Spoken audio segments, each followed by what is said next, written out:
Hey, this is Peter. Today I'm in Boston, in Massachusetts, on one of the most famous streets in Boston, Acorn Street. And what I'm here to talk about today is method directing. What the hell is method directing? Is it this pretentious thing like, sometimes we think of method acting to be this really kind of pretentious thing which you don't actually need to do in order to act. Just act, my boy, in the words of Laurence Olivier. But method acting has its place, whatever gets you there, man, and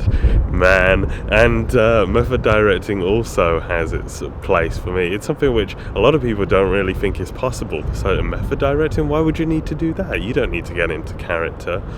But for me, it is one of the best ways of drawing out atmosphere, drawing out ideas, and generating new dialogue, new atmosphere, new shots, new everything, new score, new everything to your shoots, and just making them a little bit richer in content by spending years and years doing research. My lecturer once said to me back in university that if you don't actually do the proper research when you're making a film, you don't really have a right to make a film about that subject.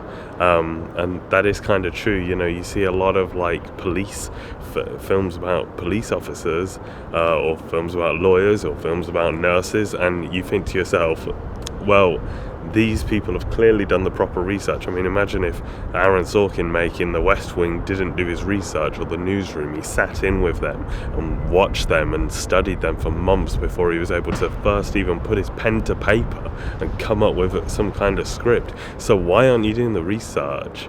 And that's really what this video is about, is actually doing some kind of research in order to have a body of work to draw upon, to know your world intimately, so when your actors ask you a question, and they'll thank you for this, when your actors ask you a question about that world, you're able to answer it or come up with some kind of estimation of what might happen. I remember on previous films I'd learn the terminology that couriers use, just so you have that kind of shorthand between them. It's not so you can add in gimmicky dialogue just because, we're making a film about couriers, we've got to include things like runs and drops and, rags or whatever. I mean, some of those words that real couriers don't even use. But the one bit of research I did find out while making that film is that if you can think of a way that a courier business is run, it exists, within the confines of how business works in America and the UK. And I rang up a lot of people and asked them a lot of couriers, and asked them their experience on the world. And some of them would disagree with the other types, when I'd say, well, another courier does it like this, and they go, nah, it's all bullshit, and you think, okay, well, clearly you know more than they do, even though they're doing the same job just somewhere else. So really your different experience and your different type of personality plays a lot. So you can't trust a lot of research. But if you get a kind of pool of it, you can really kind of, consolidate that into something that you can actually figure out the truth of a certain idea. It's just like journalism, really.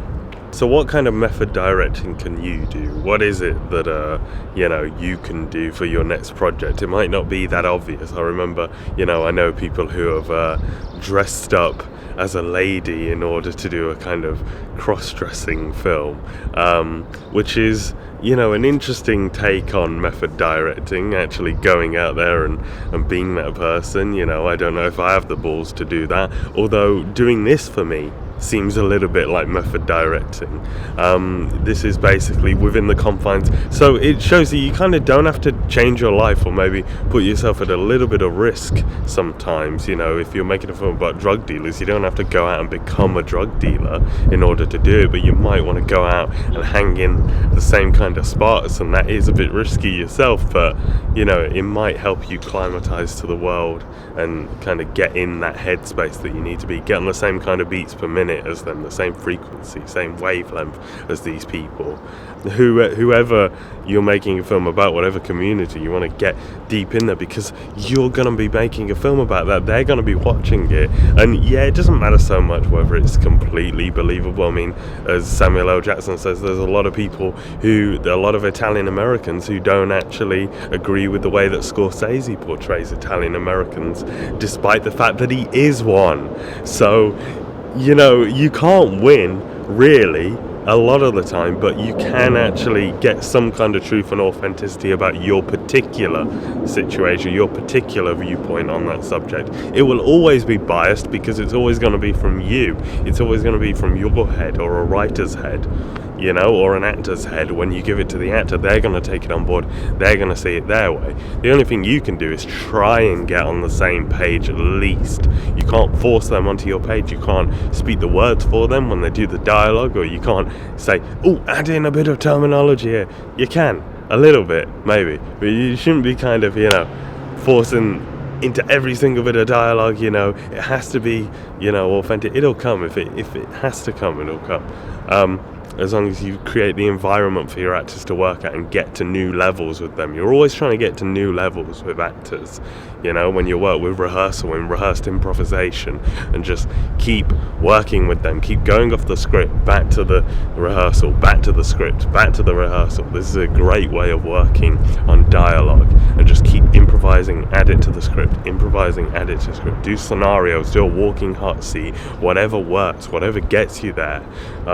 If they listen to scores and then they kind of act, that's a great way to do it. Sometimes you can even do it just sat in a car with them and just talk it out with them, talk out the scenes, talk out what you can go about with them, because as long as you're in that headspace, they'll kind of tune in. So one of the things you're going to notice once you start method directing is you'll start noticing little details about the world, little details about the atmosphere and the area. Say if I was making a film around here, a modern day film around here, it won't be like Good Will Hunting, it won't be like The Departed. Those are different areas of Boston that we're talking about. This is a particular area. If I was making a period film, this might be a good place to come and kind of sit for a little while. I know when Lin-Manuel Miranda was making Hamilton, he would come to different colonial areas of the eastern United States, and he would kind of take on little details about that world and just kind of sit there sometimes, even though he wrote most of it in fucking Dominican Republic. So the biggest thing it actually does realistically is it lets you know that you know what you're talking about, that when you speak to actors you have that kind of confidence behind your words that can only come from being so experienced that they're kind of joining your party instead of you're joining their party. You're begging them to come to your party kind of idea. And one of the things which I have to hold the microphone for the wind, one of the things which it will do is it'll allow you to speak to the actors in a way which is you're always the father on the project, and that is the number one thing, that if you get that right, that you can lead them into battle, you can take them anywhere, you can get them to do the bloody sound rolls on your production and they won't put up a fuss because they're literally in it for the long haul. We're getting this thing done, whether anyone likes it or not, and they're on the team with you. You're like a troop coming into town, as one call I would say. And there is someone who lived in with Christopher Doyle, lived in that city in Hong Kong for so long, and compared to Christopher Doyle, who only lived there for a few years and realized that he didn't actually know the place. And there are people who maybe live in Moscow in Russia who've lived there their entire life and they don't even know their own place really, because they've never been outside their block or something. So whereas there are people who've lived there for a few months who know the area intimately but won't know out where they live. Every single street is different in the world. Every single, you go 2 streets away, it's a completely different experience. And if you're thinking about Martin Scorsese shooting Mean Streets in New York in Little Italy on Elizabeth Street, and then you're thinking about Martin Scorsese shooting After Hours down the road in Canal Street, 6-minute walk away in Canal Street, and down by Mercer Street, Howard Street in New York. Completely different areas, completely different feeling and atmosphere, and it's not really about applying a style to an area like in La Haine. It's not, I'm not saying they did that, I'm saying you draw from that area and that's your film. Your film's already there waiting for you to go and realize it. The French word for director, réaliser. It's up to you to go and realize it, not for you to go and create it. It's up for you to go and get that footage, rather than go and make something happen and create a character or create something to happen. It's about you discovering that throughout the process of walking around and letting things soak into you. That is method directing. That's why I love it. That's why I do it. That's why I take actors around on walking scenarios so that they I don't have to do any work, you see. That's a beautiful thing for me. I love that. I love not doing any work. You just walk around an area for a little while, and yeah, there is some work involved. You have to ask questions. It's a hard day, and after a while your brain starts to hurt because of how much you're doing mentally, kind of taking something in or applying something. But ultimately the process has already begun, and you're a part of that process now, and it's very easy. I think it's one of the easiest things you can do in film. The shoot is difficult. Getting that to apply on the day of the shoot, instead of having the stress of running around setting up cameras and trying to make the day, it's better to just kind of, I think that it's like having that moment to kind of soak in the atmosphere on the day, if you can figure out how to do that, because I find that quite difficult, to kind of stand to the side for a minute or go around the corner and be by yourself and just letting yourself become a bit more present and letting yourself kind of soak in the area. Back from the break, that's usually when it happens. On the break you stand there and you come back ready to go again. It's better for yourself, but it's also, that's what's actually happening subconsciously. The other thing is that it can be the number one way to eliminate writer's block, to actually get out in the world and experience different places in the world. Boston, earlier I was in New York, and all of that, and Philadelphia, Washington, these are all different places.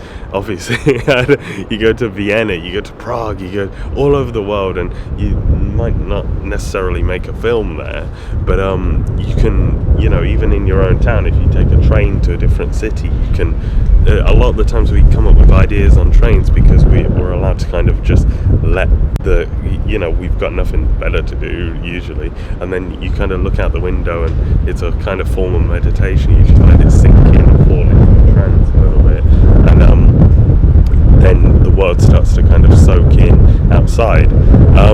So you take all that in, and then usually that's when you generate notes, and ideas, and want to write that down. So that's the way in which we do this. If you're sat at home looking at a blank piece of paper, you're never going to write anything. So by doing this, by getting out there, by kind of going and having real experiences, it's not really the experience which dictates the kind of great story or great plot, but sometimes it is. Sometimes we see great character experiences and we see great little snippets of dialogue which say a lot about human psychology. And that's great, so never avoid going out for social situations in order to do work, because those social situations are going to inform your work. But what I'm saying is that if you're really that stuck, go out on a little trip, or by the time you get back, you may have come up with something, even just to do with time, even just letting the time and pace of a kind of area sit in, because every area has a different kind of pace. If you're by Penn Station in New York, you're going to have a different pace to right here, right now. And this is a different pace to out in the countryside somewhere. Of course it is. Even Hollywood directors accidentally stumble onto this, so why not cultivate it? Why not make it happen for yourself and actually achieve something realistic, authentic, and ultimately really great just from doing no work at all?